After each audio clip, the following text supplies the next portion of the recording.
Cinquième séquence dédiée à la création de tableaux. On va se focaliser à présent sur la mise en forme globale du tableau, à la fois la police de caractère, les encadrements, les couleurs. Alors j'aimerais dans un premier temps adopter la même police de caractère à l'ensemble de mon tableau.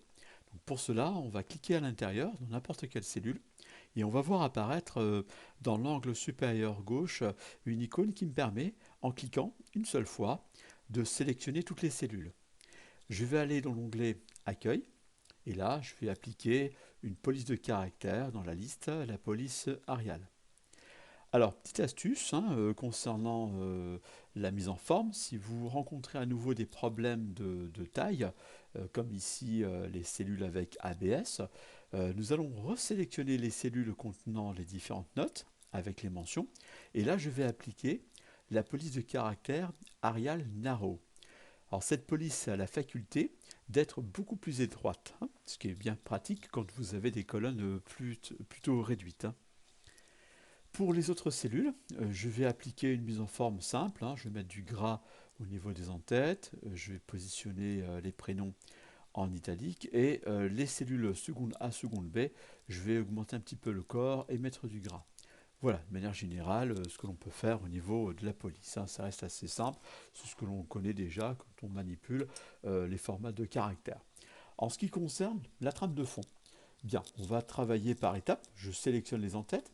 Dans l'onglet Création, je vais retrouver un bouton Trame de fond.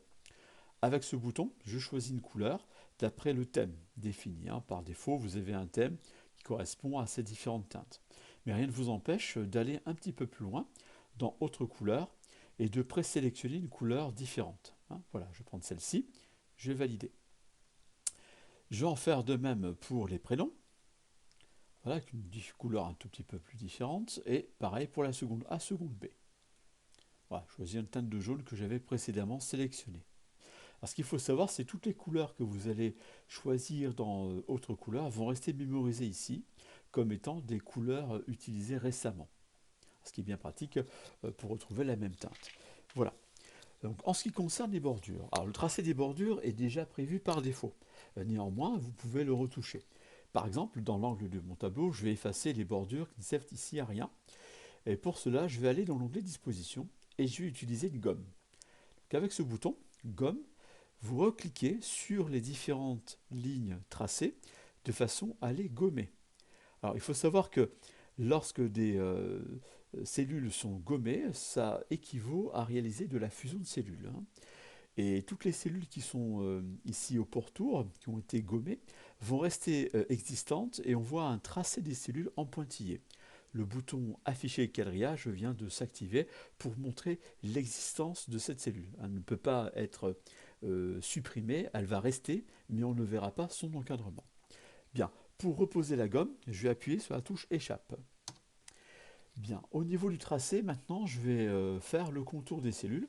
Alors, je peux travailler de manière méthodique. Je vais commencer par sélectionner cette première partie et je vais tracer l'extérieur. Dans l'onglet Création, je vais choisir ici le type de trait que je voudrais pour mon tracé. Alors, je vais prendre un effet trait double avec une épaisseur à 1,5 points, une couleur de stylet. Je vais proposer cette couleur-là et je vais l'appliquer à la bordure extérieure, uniquement bordure extérieure. Voilà, je procédais de même pour cette partie de tableau, donc bordure extérieure, en sachant que les formats de traits sont restés tels quels, ce qui est bien pratique, m'évite de rechercher à nouveau les formats. Voilà, bordure extérieure, et je vais en faire de même pour les entêtes. Donc en travaillant de la sorte, vous arrivez à fabriquer des bordures uniformes, étape par étape. Dernière chose, pour séparer les matières et les différentes classes, je vais tracer manuellement ces deux bordures.